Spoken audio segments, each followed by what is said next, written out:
लड़की सर को झुकाए बैठी कॉफी के प्याले में चमचा हिला रही है। लड़का हैरत और मोहब्बत की शिद्दत से पागल लंबी पलकों के लरजीदा सायों को अपनी आँख से चूम रहा है।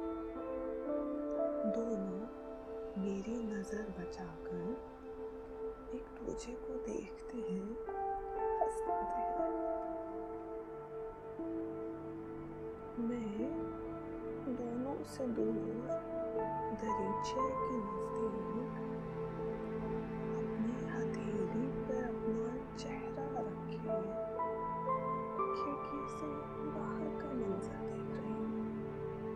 सोच रही हूँ गए